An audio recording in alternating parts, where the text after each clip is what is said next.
प्रज्वलित करते हुए निश्चित रूप से ये जो मसाल यहाँ से चले हैं वो प्रदेश का प्रथम स्थान लेकर के जब लेगी इस बात का आदरणीय कमिश्नर साहब को तीनों जगह विश्वास दिलाता है। बहुत सुंदर दृश्य मसाल प्रज्वलित हुआ तीनों जगह के जिला विधान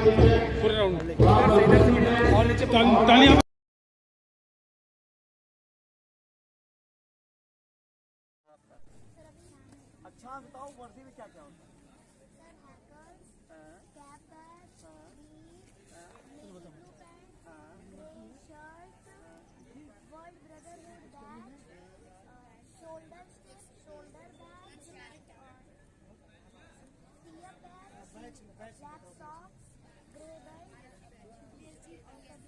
चलो मैं आपको 10 में पहले ही 10 देता हूँ। बहुत अच्छा, शाबाश। क्या नाम है आपका? ये क्या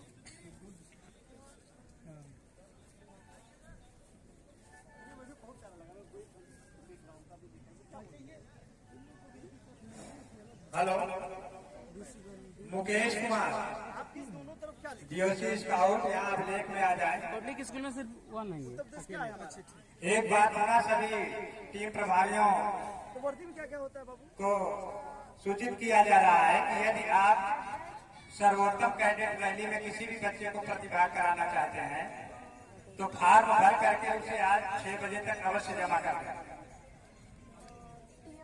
कल ये प्रतियोगिता प्रारंभ होनी है। प्रतियोगिता सर्वोत्तम कैडेट रैली में उन्हीं बच्चों को प्रतिभाग कराया जाएगा जिनका आज रजिस्ट्रेशन 6 बजे तक हो जाएगा। सभी टीम प्रतिभागी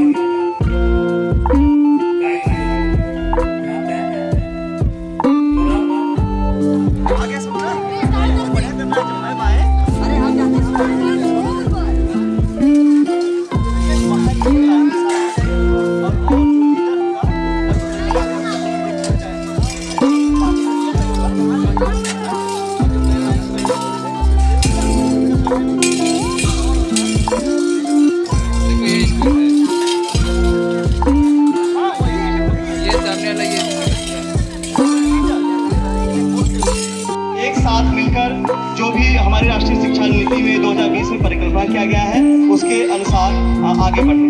बच्चों के समग्र बढ़ावा देना संज्ञानात्मक, शारीरिक, सामाजिक, भावनात्मक और नैतिक पहलुओं आदि पर ये यहाँ पे चर्चा किया गया है। इनके विकास पे इन पे जोर दिया गया है। 3 से 6 वर्ष की आयु के प्रत्येक बच्चों को 2025 तक एक गुणात्मक रूप से शिक्षा देकर तैयार किया जाना है। इसी के उद्देश्य से ये कार्यशाला का आयोजन किया गया है। हमारे बीच में आंगनबाड़ी कार्यकर्त्री भी हैं जिन्होंने अपना विचार अभी सर से साझा किया है और हमारे बीच में एसआरजी संजय नीरव सर उपस्थित हैं। उन्होंने भी इनके कार्ययोजना पर प्रकाश डाला।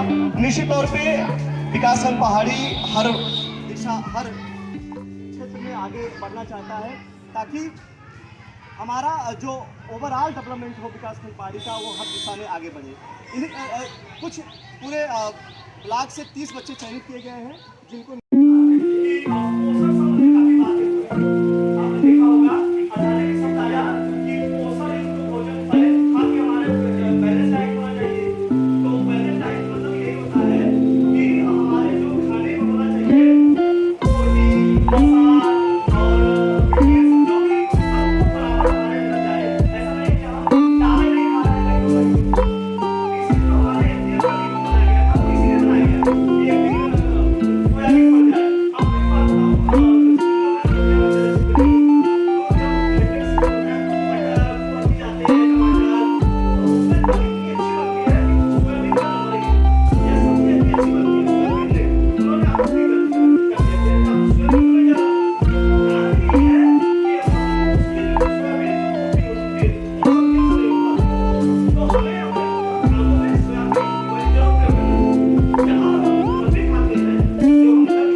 तमाम पोषण सीधा हो जा रहे हैं। ऐसा नहीं उनके पास खाने के नहीं है, उनको उस बैलेंस डाइट की जानकारी नहीं। सब्जी सब्जियां बन रहा है, इसीलिए हमारा मेनू जो बनाया गया था पोषण संबंधी यही था कि कम से कम उसको एमडीएम का जो मेनू हो साथ खाने में भी खाना का है। ये बाल विकास सेवा एवं पुष्टाहार विभाग, आपने देखा होगा कि आंगनबाड़ी में एक वो मिलता है थैला, उसमें रहता है। तो मैं बता रहा हूँ उससे बड़ा मतलब पोषण युक्त कोई नहीं, इसलिए गर्भवती महिलाओं के लिए भी दिया जाता है, इसलिए छोटे बच्चों के लिए दिया जाता है और तमाम लोग उसको यूज करते हैं जो समझदार है। तो हमें उनके भी चीजों को बिल्कुल लेके फेंक नहीं देना है। वो तो करते हैं कि आज बेच दिया, वो गाय को चला दिया, नहीं। अगर हम खाएं तो निश्चित रूप उसका लाभ है। एक है कि आंगनबाड़ी कार्यकर्तियों के दिमागी बुखार एवं अन्य वेक्टर जनित रोगों से जल जनित रोगों हेतु प्रशिक्षण प्रदान कर संबंधीकरण किया जाना है। आपने देखा होगा गोरखपुर क्षेत्र वगैरह में दिमागी बुखार बहुत होते हैं, पूरी महकमा भी लगी रहती है, पूरा महकमा भी लगा रहता है, लेकिन उसको बीमारी को मतलब खत्म नहीं कर पाए। कारण क्या है? वो जड़ों में घुसा है। जब तक हम व्यक्तिगत रूप से किसी चीज को नहीं लेंगे दवा लागू नहीं होगी। ये भी देखना है कि हमारा जो दिमागी बुखार है वो बच्चों में न हो, उसके लिए बचाव है। फिर क्या है कि जल जनित रोग तो बहुत हो सकते हैं। अभी हमारे स्कूल में हैंडवाश है, पता चला कहीं पानी इकट्ठा हो रहा हम नहीं देख रहे हैं, या टंकी हम अपना ऊपर की टंकी नहीं साफ की है, 4 साल वही चल रहा है। ये भी देखना है कि टंकी भी हमारी नियमित साफ रहे, ताकि जो बच्चों को पानी पीने के लिए मिले शुद्ध पेयजल। मतलब ये थोड़ी होता है कि आरओ का ही पानी शुद्ध पेयजल है, ऐसा नहीं है। आपका जो टंकी से पानी आ रहा है वो कैसा जा रहा है, इसलिए पानी की चेकिंग बार होती है।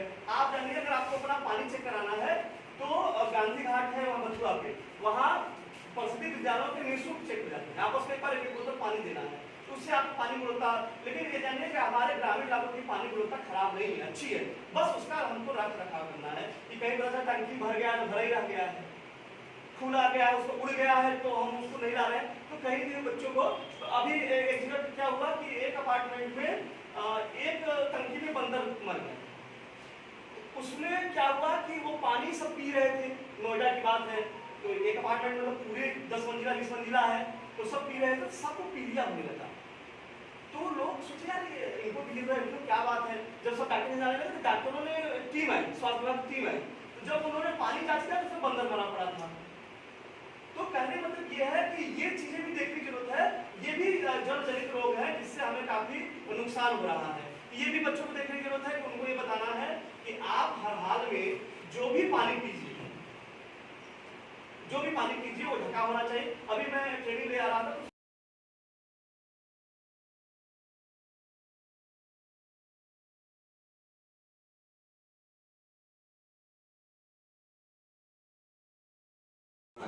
हो गया। कल्याण। तो इसमें हमने दो तरह बांटा है, एक तो हम बताएंगे क्या है, दूसरा हम प्रैक्टिकली रूप से करके दिखाएंगे ताकि बच्चों को पूरी समझ हो सके। तो आगे के लिए हम सब 2 मिनट के लिए शांति बनाएं। आप सभी जनपद वासियों को मिर्जापुर की टीम की तरफ से सादर नमन है और उपस्थित होने के लिए धन्यवाद। अभी जो टॉपिक दिया गया है, सभी जिलों की एक टीम अपनी एक प्रेजेंटेशन देगी। उसके तहत हम लोगों ने, क्योंकि संख्या अधिक थी, तो 2 टीम बनाया गया।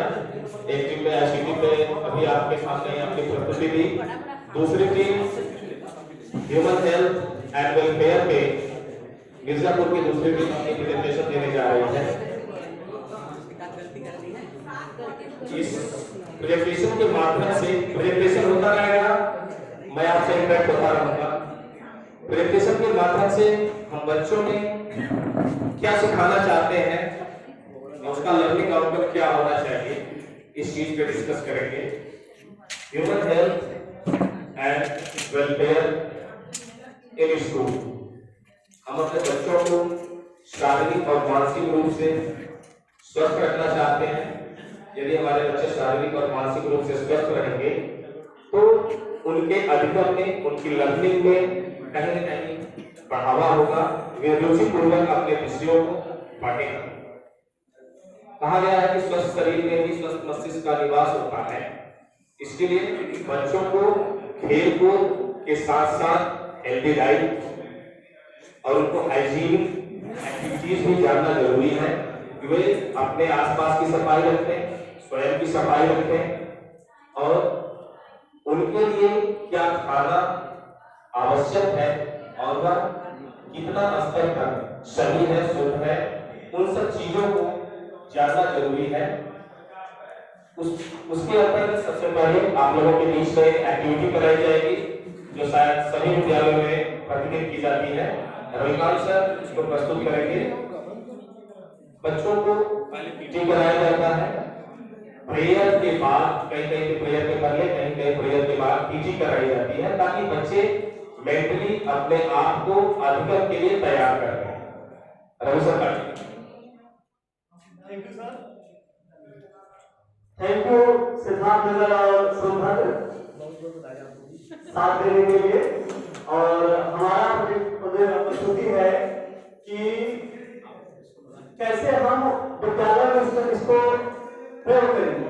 इस तरह से है, ऐसे हम आपको दिखाएंगे कैसे लर्निंग आउटकम आया, ये सब दिखाएंगे। तो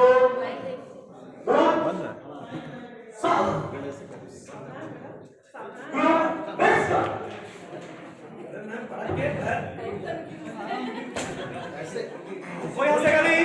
एक साथ बच्चों, हेलो,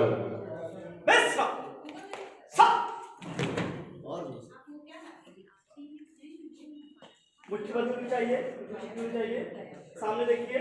हम बच्चों को बताएंगे कि वो हेलो बहुत बढ़िया। सिखाने में कुछ त्रुटियां होंगी, अब हम आपको पीटी पहले करके दिखाएंगे, फिर आप करेंगे, ठीक है? सभी के लिए विश्राम। ध्यान रहे कि जब लीडर पीटी कराएगा सिखाने के लिए, तब आप विश्राम की अवस्था में उसको देखेंगे। क्लियर हुआ बच्चों? विश्राम में पैर खुल जाता है, हाथ पीछे रहती है। आप पैर खोलिए और हाथ को पीछे देते, इस तरह से रहेगा, ठीक है? अब बिल्कुल रिलैक्स है। विश्राम मतलब होता है आराम से देखना, ठीक है? चलिए सब पहली पीटी एक, आप सिर्फ देखेंगे। 2 3 4 5 6 7 8 8 7 6 5 4 3 2 1। आप लोग के लिए सब आपने समझ गए? आप लोग आपको इसी तरह ठीक है? बच्चे सीखे हैं, उसका लर्निंग आउटकम किसी एक से उसका रेप्लिकेशन होगा। हो सकता है। अब ग्रुप पहली पीटी प्रारंभ।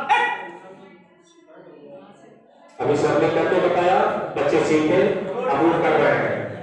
जो सिखाना चाहते हैं बच्चे उसे कितना एक्सेप्ट किए हैं, दैट इज लर्निंग आउटकम। 3 4 5 6 7 8 8 7 6 5 4 3 2 1 विश्राम। आप में से कोई कराना चाहेगा? आ जाइए।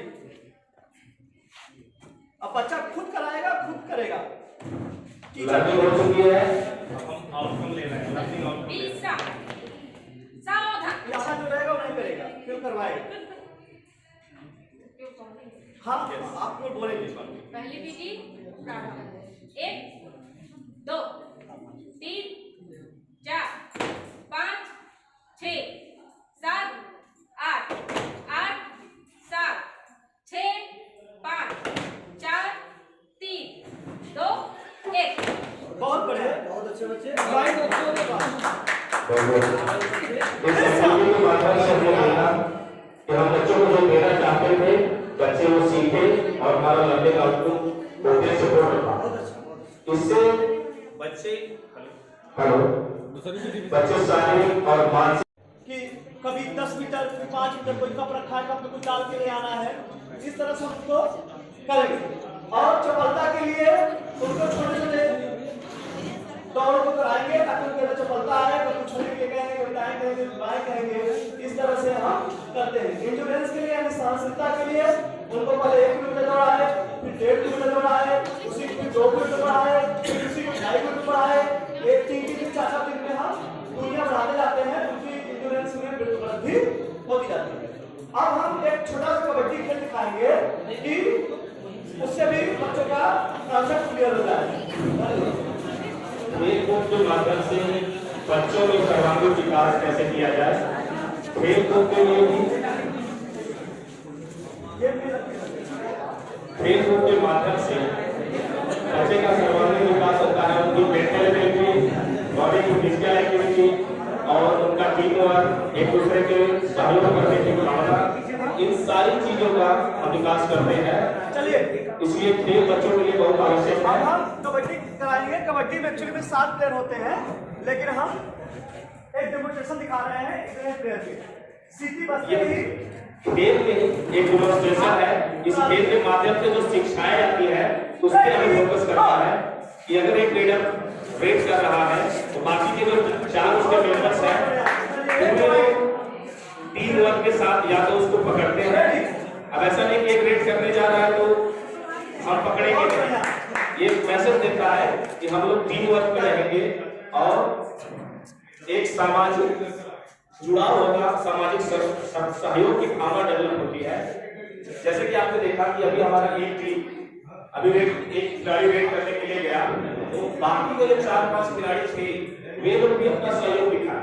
ऐसा नहीं कि वो रेड करने जा रहे हैं या हम पकड़ेंगे नहीं तो उसकी तरफ रेड कर रहा है। जो टास्क दिया था, सर का कहना था कि ऐसा कोई कहानी हो कि जिसमें अंग शामिल हो। एक शरारती बच्चा से फंस जाता है नीचे और वो आम के पेड़ पर चढ़कर आम को तोड़ता है। वो चढ़ते समय आप लोग सोचिए कैसे कैसे वो किया होगा।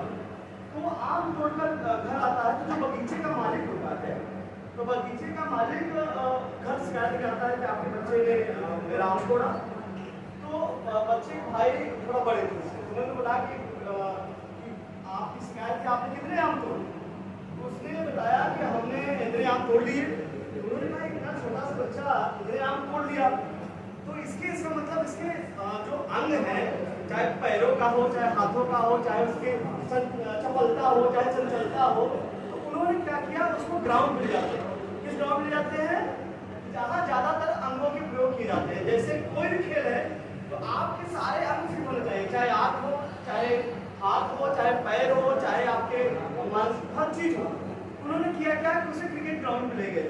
जब क्रिकेट ग्राउंड में ले गए तो उन्होंने अपने अंगों का प्रयोग कैसे, बल्कि क्रिकेट के ग्राउंड में ले गए। क्रिकेट खेलने के लिए आपने देखा होगा कि बल्लेबाज 150 स्पीड से बॉल खेल रहा है। सोचिए 20-12 मीटर की दूर से बॉल आई, आप सोचिए, लेकिन वो कहते हैं कि रोहित शर्मा के पास बहुत समय है या सचिन तेंदुलकर के पास बहुत समय है, गेम को पुल कर देते हैं। उन्होंने क्या किया, सारे प्रयोग हो गया, हाथों का, आंखों का, दोनों की सामंजस्य का, आंखों के और हाथों की सामंजस्य का, बॉल निकली और चला वो बच्चा क्या बन के निकला, वो बच्चा बन के निकला सचिन तेंदुलकर। ठीक है, स्नेहिल, रवि, प्रदीप एंड विवेक, हम लोगों ने मैम के रूबीना's क्लास को द लर्निंग लैब का भी नाम दिया है। मैम एक्सपेरिमेंट करती रहती है, सो कुडोस टू मैम।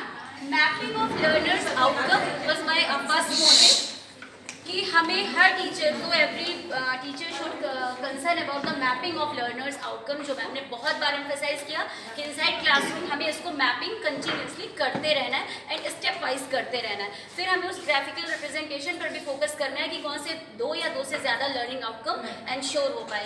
तो this is the I think basic key for the classroom practices. And secondly इसी में एड ऑन करते हुए लव यू फॉर एवर वाली जो स्टोरी थी that is based on relationship skill, तो मुझे बहुत पसंद आई। पर्सनल पॉइंट ऑफ व्यू से मैंने उसका अप्रिशिएट किया, thank you ma'am for that story go through करने के लिए।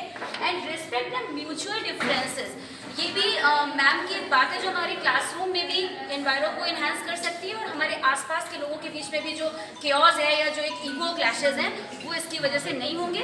तो मुझे लगता है कि टीचिंग की तो बात हम सब करते हैं, but these are the key features जो हमें अपनी पर्सनैलिटी में इनकलकेट करने चाहिए। Thank you. जी thank you ma'am.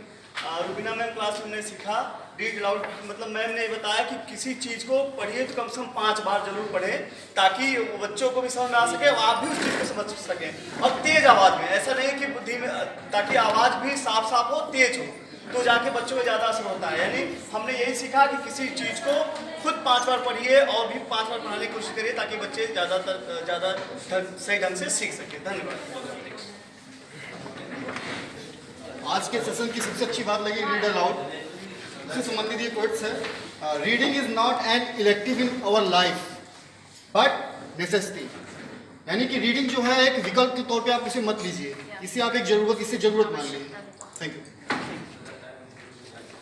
I think last but not the least, success is like a journey where every step counts. ये सर की तरफ से है। लर्निंग इनहांस से मतलब है इसका, सक्सेस का मतलब learning enhance of a student is like a journey where every step is counts. वो हमने सीखा है मैम से। जो सबसे बड़ी बात ये सारी चीज़ें हम लोगों को दिखी, वो डॉक्टर APJ अब्दुल कलाम की मुझे वो लाइन याद आ गई, जो बेसिक जो एजुकेशन है उसको इन्हांस करने के लिए, if a country is to be corruption free and become a nation of beautiful minds, I strongly feel that there are 3 key societal members who can make difference. They are father, mother and teacher. Thank you. आपसे हम लोगों को मिला यहाँ ऐसे। Thank you for saying that. That is last. What we think, we have to think that what we should think. So that is known as metacognition. Thinking about your thinking. Thinking about the thinking. Law of hands.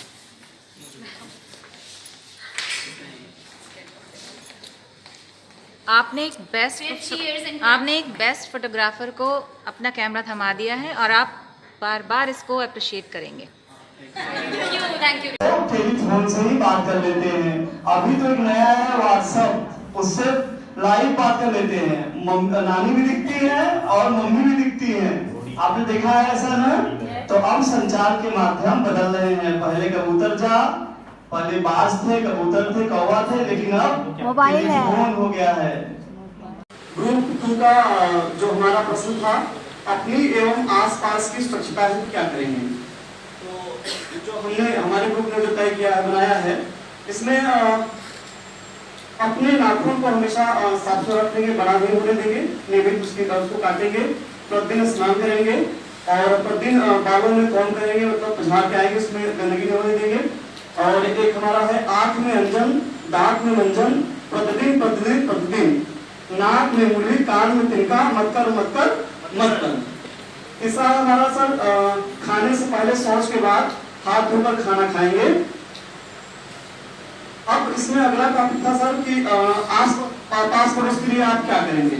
इसमें है हम साफ सुथरा के लिए वृक्षारोपण करेंगे, कूड़ेदान का प्रयोग करेंगे, स्वच्छता हेतु लोगों को जागरूक करेंगे, स्वयं इन सब कार्यों को करके उदाहरण प्रस्तुत करेंगे, शौच के लिए शौचालय का प्रयोग करेंगे। इसके लिए हम अपने आस पड़ोस को जागरूक करेंगे, स्वयं प्रयोग करेंगे और लोगों को जागरूक करेंगे।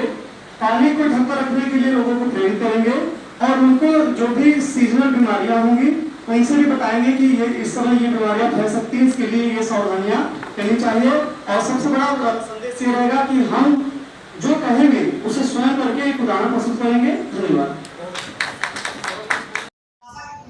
आपने लिख लिया साप्ताहिक कार्य योजना, लेकिन इस तरह से उन्होंने नहीं बनाया है, मतलब ये निरंतर आगे बढ़ रहे हैं। जब आप पहले में करेंगे नई दक्षताओं शिक्षण उद्देश्यों पर कार्य करेंगे, दूसरे में करेंगे साप्ताहिक पुनरावृत्ति करेंगे, तीसरे में साप्ताहिक आकलन, चौथे में समूह निर्धारण। जैसा कि मोनिका ने बताया है कि समूह 1 में कौन रहेगा, समूह 2 में कौन रहेगा। उसमें देखिए समूह 1 में जो रहेगा वो रिविजन कार्य कराना है और जो समूह 2 में रहेगा उसके लिए पुनरावृत्ति और अभ्यास कराना है। रिविजन कराएंगे, उन्होंने 50 से कम हासिल किया, इसलिए उनका रिविजन किया जाएगा। ठीक है, आगे बढ़िए। भाषा में आकलन, साप्ताहिक आकलन डिकोडिंग संबंधित हर सप्ताह दिवस लैंग्वेज की भाषा की। अब बोलचाल की भाषा के साथ अनुभव को व्यक्त करना, बताना, जैसे कहानी घटना का उपयोग करके खेल द्वारा। अब बच्चा जब स्कूल में आ रहा है हमारे पास, तो उसके पास एक अनुभव है, जो अनुभव से उसको व्यक्त कराना है। अभी आपने कई चार्ट देखे, कहीं वो देखे, तो उसमें क्या है, अनुभव व्यक्त कराना। जैसे कहानी, कहो बेटा कोई कहानी सुनाओ, तो बताने लगता है। फिर कोई घटना बता दो, अपने पापा के साथ मेला गए थे या मार्केट में सब्जी लेने गए थे, और खेल के द्वारा। तो इस पे आप फिर आता है लैंग्वेज। लैंग्वेज मतलब अब वो जब कहानी कैसे हुआ, जैसे कहानी हो गया कक्षा 1 में था जो वो है दीपक वाला, कि वो बाजार से गए तो एक दिवाली आई हुई थी, तो क्या दिया रखा हुआ था, कुछ दिए थे इस तरह, तो उसको कहानी बना के 5 दिया बेच दिया, 10 दिया था, उसके बाद 5 दिया बेचा, तो अब कितना बचा, फिर उसने 2 दिया और बेच दिया, अब कितना बचा। तो ये कहानी के माध्यम से हम उनको समझाएंगे। कहानियां हम अपने भी बना सकते हैं, बहुत सारी कहानियां, जैसे अभी हम लोग पढ़ा रहे थे, जब इससे पहले हुआ था क्लासेस, तो उसमें हम लोग एक कविता थी, मेरी 5 बत्तख पानी में तैर रही थी, एक डूब गई कितनी बची। एक था हाथी वाला, एक मोटा हाथी झूम के चला मकड़ी के जाले को देखे। तो ये इससे हम लोग एडिशन हो सकता है, एडिशन का बता देंगे। नेक्स्ट क्या था, फिर अब उसको पिक्चराइज करना है। जो अभी हम इसी सोच रहे थे मात्रा, मेरे दिमाग मात्रा जैसे आ की मात्रा का ये आ रहा था, लेकिन यहाँ मात्रा का मतलब है वजन से। जैसे अब उसको पिक्चर पे कैसे नोटेट करेंगे, हमने एक फोटो लिया, एक आइडियल बना दिया, मतलब लड़का बना नहीं, गोला खींच दिया, 2 डंडी निकाल दी, लड़का हो गया। उसी में गोला बना दिया, चार्ट 1 2 3 4 पिक्चर में, तो वो बड़ा बड़ा गोला एक गेंद रख दिया, तो चार्ट हो गया। फिर अगले बगल में चार्ट गेंद रख दिया, तो अब पूछ लिया कितना हो गया, ये तीसरा स्टेप है पिक्चर का, तो वो बता दे 8 हो गया। अब यहाँ 3 स्टेप हो गया, मतलब हमने एक्सपीरियंस का यूज कर लिया खूब बढ़िया से, लैंग्वेज उसका यूज कर लिया, कहानी में उससे बात किया, उससे पूछा, फिर आया पिक्चर में मतलब मात्रा दिखाया कि ये 4 इधर है 4 इधर, अभी लिखा नहीं हमने। फिर आया सिंबल में, फिर वो 4 से जो पत्थर है या बॉल है उसको सिंबलाइज किया 4 से, और फिर जो जोड़ना है मिलाना सब बोलते हैं उसको सिंबलाइज किया क्रॉस की, एक खड़ी पाई है उसमें एक लेटी पाई बना दी, एडिशन का निशान हो गया, फिर 4 दे दिया, तो वो सिंबल का प्रतीक हो गया। और इस तरह से पुराना चार्ट यूज करके हम लोग मैथ का एक्सप्लेन करते हैं। बहुत अच्छा, धन्यवाद आगे हो जाने के लिए। देखिए ईएलपीएस का बहुत बड़ा महत्व है। अगर ईएलपीएस को लेके चला जाए तो निश्चित तौर पे हम अपने गणितीय क्षमताओं को बच्चों में विकसित कर सकते हैं और लर्निंग आउटकम बहुत आसानी से निकल सकता है। तो आप लोग ईएलपीएस को जरूर से जरूर अपने कक्षा में उसको यूज करें। धन्यवाद।